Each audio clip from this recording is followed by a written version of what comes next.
Chek. Welcome back to yet another one of my video blogs. Today I thought I'd take a little inspiration from OSHO, who always used to entertain me with all of his jokes that he commonly would share a joke at the end of each of his lectures, and I've listened to pretty much every lecture you can buy on any format from OSHO over the years, and I always really enjoyed his teaching jokes. So today I thought I'd share one of my own, and hopefully it'll make some sense. Maybe make you giggle too. It makes me giggle. So the title today is, Am I Conscious Enough? Am I conscious enough? So at the end of the joke, I'll summarize the relevant concepts in the joke, and hopefully it'll be a great way to answer the question for yourself. Am I conscious enough? So here's how the joke goes. A couple of guys from a small town had no experience hunting. Actually, they were a couple of computer programmers working way up in the north of British Columbia, probably for an oil company. And one day they decided they wanted to get their hunting licenses and go out and hunt for some deer, impress their wives.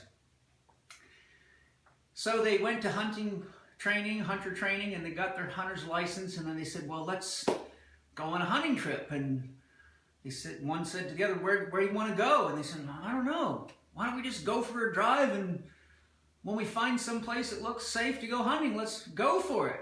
So sure enough, they went to the hunting store, bought their rifles, got their gear, and jumped in their truck. So down the road they went, and they cruising down the road, and they got to a big range of forest and mountains, and it looked like there was really nothing around. So they pulled their truck over, they got out, and they started hiking through the woods, and they've been out there for a while, a couple of hours, and still hadn't seen any deer. And all of a sudden, bang, out of nowhere, a whole bunch of Indians, a band of Indians, jumped up, grabbed them, walked them over without saying a word, took one of them, tied him to a post. The chief gave an order. The braves drew back their arrows and shot one of them. While they were untying him and grabbing the other guy to take him over to the post, he said, wait a minute. He said, you're not just going to kill me, are you? What did I do wrong? We were just out hunting. And the chief mumbled a few words, and then another brave looks at him. He says, you on Indian land, you trespass, you die. And he says, well, there must be something I can do. I've got a wife and kids and a family. You're not just going to kill me just for trespassing, are you? You hunting on Indian land, taking our food, you must die. He says, are you sure? He says, there must be something I can do to prove my value and my worth as a man. Give me the test that you give your braves. And they all started giggling and laughing, and they went and talked to the chief for a minute, and the chief nodded. So the lead brave comes back. He says, Chief say, if you pass our manhood test, you are free to go. He says, what do I got to do? What do I got to do? I'll do anything. Just don't kill me. He says, you see up on bluff 3 teepees. And he said, yes, I see them. He said, first teepee, you will find a ½ gallon of our best moonshine. You must drink the moonshine. Then, if you can even walk, you must go to the second tent, in which we will have placed a hungry mountain lion. You must, with your bare hands, pull 1 canine tooth from that animal's mouth. And should you live, which very few do, third tent, village nymphomaniac. Only our very best braves can sexually satisfy her. If you can make it through all 3 tents, you are free to go. He said, well, hell, I'd rather try that than just get shot standing here. He says, let's get started. So the braves walked him up the bluff to the first teepee, sat him down in there. They all stood around smoking the peace pipe for a couple hours while he drank this moonshine.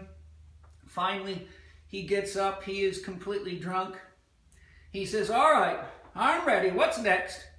And they're all giggling, and they walk him over to the door of the second tent. One brave holds the door. The other 2 grab him by the armpits. They quickly open the door and throw him in. And boy, I'll tell you, there's just screaming and howling going on. There's dust blowing out from under the tent. And the Braves are looking at each other, waiting any second. They know they're not going to hear any noise because he's dead. 15 seconds goes by, half a minute goes by, 3 minutes goes by, and they're all looking at each other like, wow, this guy's amazing. He's lasting 3 minutes with that hungry mountain lion. Finally, after 12 minutes, the door of the tent swings open and out walks this guy covered in blood, ripped to shreds, and he says, all right, where's that girl that wants her tooth pulled?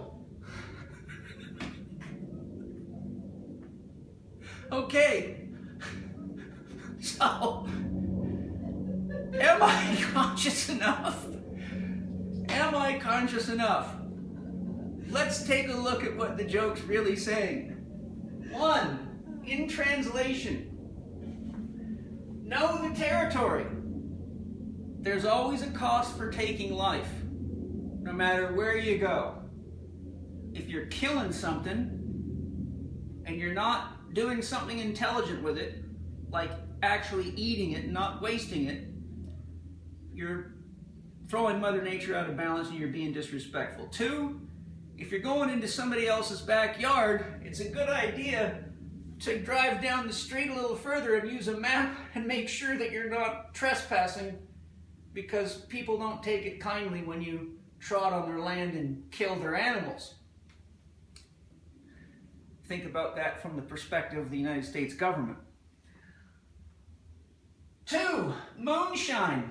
Losing awareness can be very, very dangerous.